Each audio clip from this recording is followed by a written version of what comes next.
For centuries, prayer has been a sacred act of faith, a mysterious communion between the human and the divine. But now, for the first time in history, science is pulling back the curtain on this ancient practice.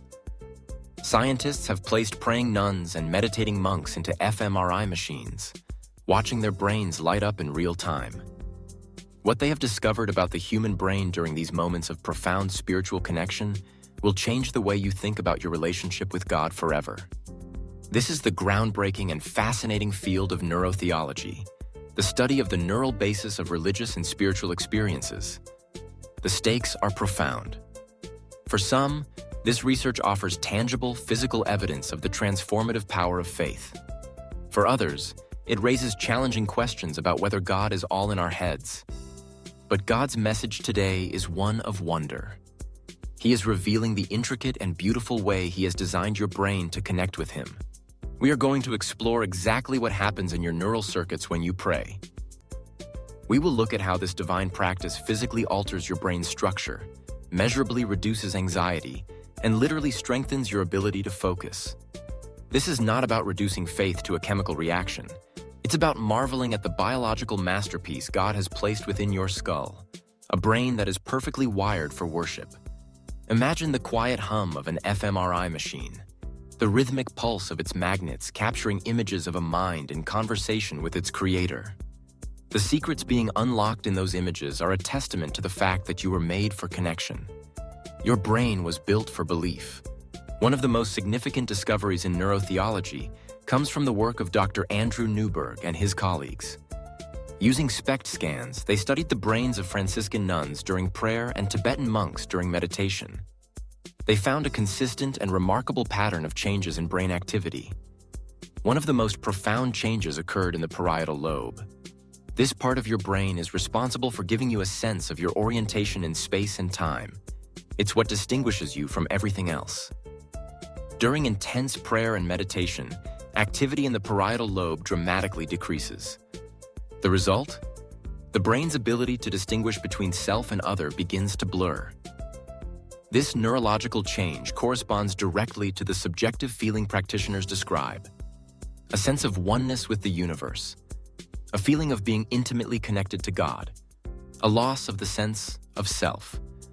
The biological boundaries in the brain dissolve, mirroring the spiritual experience of surrendering to something greater. Feel that for a moment. God designed a part of your brain that can, in a sense, turn itself down, allowing you to experience a reality beyond your physical senses. This isn't a brain defect, it's a feature. It is the neural correlate of union with the divine. This scientific finding doesn't disprove God. For many, it beautifully illustrates the mechanism He created for us to connect with Him. But the changes don't stop there. While the parietal lobe quiets down, another part of the brain lights up: the frontal lobe.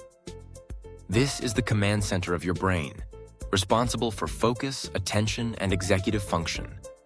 During prayer, the prefrontal cortex in particular shows increased activity. This is the part of the brain you use when you are concentrating on a task. This finding is incredibly important. It shows that prayer is not a passive, mindless activity. It is an active engagement of the mind. When you focus your thoughts on God, you are essentially doing a workout for your prefrontal cortex. Over time, this repeated exercise can strengthen the neural circuits in this area, leading to an improved ability to concentrate and regulate emotions in all areas of your life. The quiet discipline of daily prayer is physically reshaping the most advanced part of your brain, making you more focused and resilient. Imagine your thoughts are like a stream. For many people, the stream is chaotic, splashing in 100 different directions. The act of prayer is like building a channel for that stream, directing all of its power and energy toward a single holy purpose. This focused attention is what neurotheology is now able to measure. Another fascinating area of research involves the limbic system, the brain's emotional center. This system includes structures like the amygdala, which is our fear and anxiety detector, and the hippocampus, which is involved in memory. Studies have shown that long-term spiritual practices can actually shrink the amygdala. A smaller amygdala is associated with lower levels of stress and anxiety. Simultaneously, practices like prayer and meditation can thicken the prefrontal cortex, which is responsible for taming the amygdala's fear response. In essence, faith practices are strengthening the part of your brain that says, "It's okay, you can be calm," while weakening the part that screams, "Panic." This is the neuroscience behind the peace that surpasses all understanding. It's not just a poetic phrase, it's a neurological reality.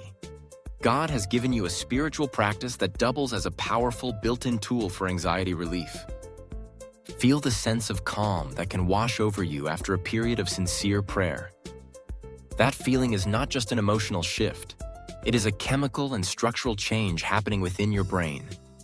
The peace is real, and now it is measurable. Furthermore, the act of prayer, especially vocal prayer or worship, activates language centers in the brain, like Broca's area.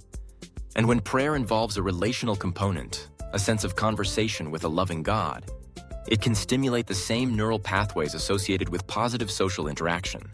This can trigger the release of neurotransmitters like dopamine and oxytocin, the reward and bonding chemicals. This explains why a relationship with God can feel so deeply satisfying and real.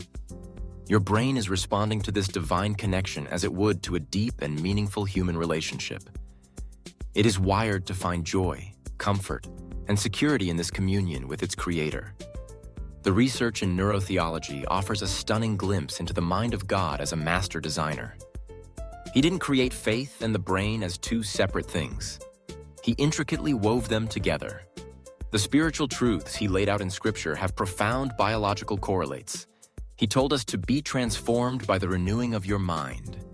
And now science is showing us that this renewal is a literal physical process. Prayer quiets the part of our brain that separates us from God, strengthens the part that focuses on Him, calms the part that makes us anxious, and rewards the part that engages in a loving relationship with Him. This is not science explaining away God. This is science revealing the genius of His creation. You are fearfully and wonderfully made, right down to your neurons. Your brain is not a machine for thinking. It is an altar for worship, perfectly designed to experience the presence of its maker. If you are fascinated by the intersection of science and faith, consider following for more content that explores the evidence of God in our world and in ourselves.